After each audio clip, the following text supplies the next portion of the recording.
இயேசு கிறிஸ்துவின் இனிதான நாமத்தில் இன்றைய ஆவிக்குரிய சிந்தனைக்கு உங்களை அன்புடன் வரவேற்கின்றோம்.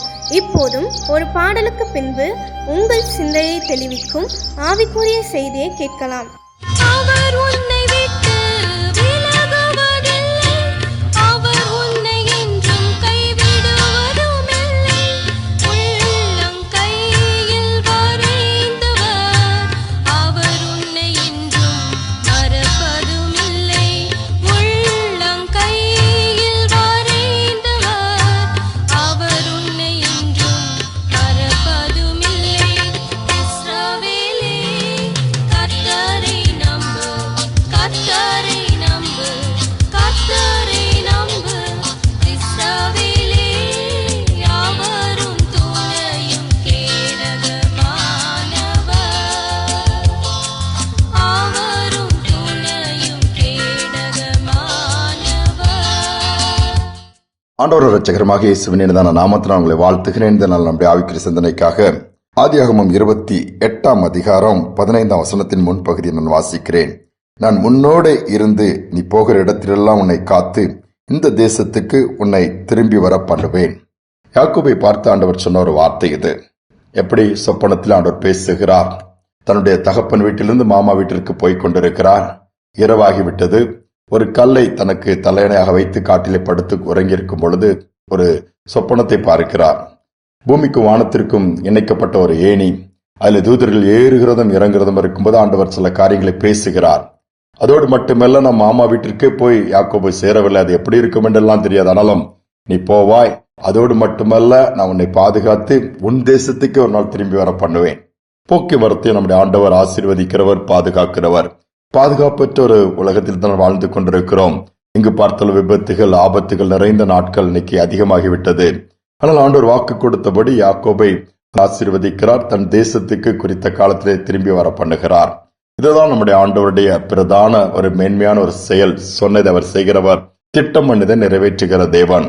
இன்னைக்கு நம்முடைய வாழ்க்கையிலும் கூட பிரயாணப்படும் பொழுது போக்கியும் கர்த்தர் ஆசீர்வதிக்க வேண்டும், வருகையும் நமக்கு ஆசீர்வாதமாய் மாற வேண்டும் என்று சொன்னால் ஆண்டவர் நம்மோடு கூட இருக்க வேண்டும்.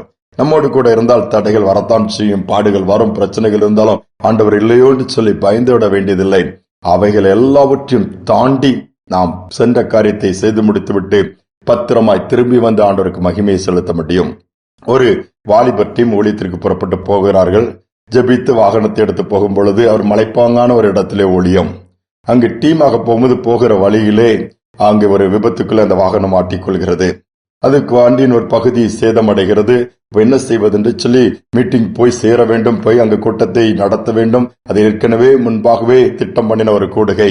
எல்லாமே ஆயத்தமாக இருக்கும் போது இந்த டீம் போய் சேராவிட்டால் அங்கு ஊழியம் நின்றுவிடும். என்ன செய்வதென்று தத்தளிக்கிறார். ஆனாலும் ஜெபம் ஆண்டவர் பேசுகிறார். அழகாக நடத்தி அந்த வாகனத்தை ஓரளவு ரெடி பண்ணி அந்த இடத்திற்கு போய் மலையின் மேல அந்த வாகனம் ஏறி சென்று ஊழியங்களை நிறைவேற்றி முடித்து விட்டார்கள். நிறைவேற்றி முடித்து விட்ட பின்பு கீழே இறங்கி வருகிறார்கள். பாருங்கள், வாகனம் அடிபட்டு பாதிக்கப்பட்ட நிலைமையிலும் மலையின் மேல் கர்த்தர் ஏறக்கூடிய கிருபை கொடுத்திருக்கிறார். வெற்றிகரமாக ஊழியத்தை முடித்துவிட்டு ஆண்டவர் நாமத்தை மகிமைப்படுத்திவிட்டு கீழே இறங்கி வந்து நேராக அவர்கள் எங்கு புறப்பட்டார்களோ அங்கு வந்து எல்லோரும் இறங்கி வீடுகளில் சென்று அந்த வாகனத்தை கொண்டு அதை சரி பண்ணும்படி ஒர்க் ஷாப்ல விட்டவுடன் வண்டி ஆஃப் ஆகிறது. அதற்கு பிறகு ஸ்டார்ட் ஆகவே இல்லை. அந்த ஒர்க் ஷாப்ல உள்ளவங்க கேட்கறாங்க, இது எப்படி உங்களால் ஓட்டிட்டு வர முடிந்தது? இது வாய்ப்பே இல்லையே. அவர்களால் நம்பவே முடியவில்லை. நாங்கள் இத்தனை ஆண்டுகள் எத்தனையோ வாகனங்களை நாங்கள் பார்த்திருக்கிறோம். இந்த அளவு இந்த பகுதி அடிப்பட்ட அல்லது பாதிக்கப்பட்ட பின்பு அந்த வண்டி ரன்னே ஆகாது. ஆனால் உங்களுக்கு வருகிற வழியில் நடந்ததல்ல, போகும் வழியே ஆபத்து.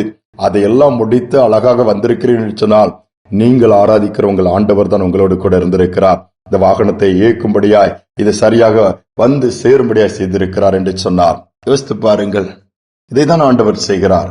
ஏனென்றால் அவரை போல பாதுகாப்பு கொடுக்கிற நபர் யாருமே இருக்க முடியாது. சோர்ந்து போக வேண்டாம். போக்குவரத்தை ஆசீர்வதிக்கிறதே நம்மோடு கூட இருக்கும்படியா ஒவ்வொரு நாளும் ஜெபியுங்கள். பிரயாணங்களை வாய்க்க பண்ணும்படியாய் கூட வாங்க ஆண்டவரேன்னு சொல்லி கேட்டு பாருங்களா. சின்ன சின்ன காரியங்கள் பக்கத்துல போனாலும் ஒரு ஜெபம் பண்ணிட்டு போங்க. கர்த்தருடைய நடத்தல பாப்பீங்க, அவருடைய ஆசீர்வாதத்தை பெற்றுக்கொள்வீங்க. நன்மைகள் உண்டாக கர்த்தர் நடத்துகிறத பார்த்து நீங்களே ஆச்சரியப்பட்டு போய்விடுவீர்கள். ஜெபிப்போம். அன்பின் தகப்பனே, புதிய நாளை காணும்படியா கொடுத்த கிருபைக்காக நன்றி. தாழ்த்தி வந்து நிற்கிறோம் பாம். எங்கள் பிரயாணங்களை வாய்க்க பண்ணுகிற தேவன், அதோடு மட்டுமல்ல கூட இருந்து பாதுகாத்து வாக்கு பண்ணி அதை நிறைவேற்றுகிற தேவனாய் இருப்பதற்காய் ஸ்தோத்திரம். யாக்கோபை பிரயாணங்களை வாய்க்க பண்ணி நாட்கள் சென்ற பின்பு தன்னுடைய தேசத்திற்கே நீர் வாக்கு கொடுத்தபடி வர செய்த தேவன்.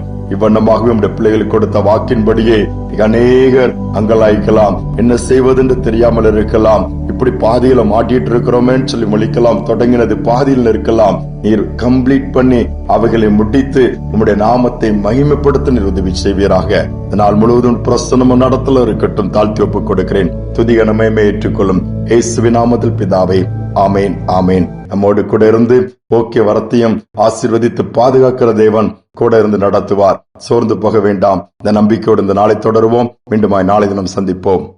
எத்தனையோ கிருபை உன் உயிர்க்கு செய்தாரே, எத்தனையோ கிருபை. நித்தமுனை மூடி சூட்டினதும் அன்றி, நித்தமுனை மூடி சூட்டினதும் அன்றி, நித்தியமான ஜீவனை மீட்டதால் என்னாலுமே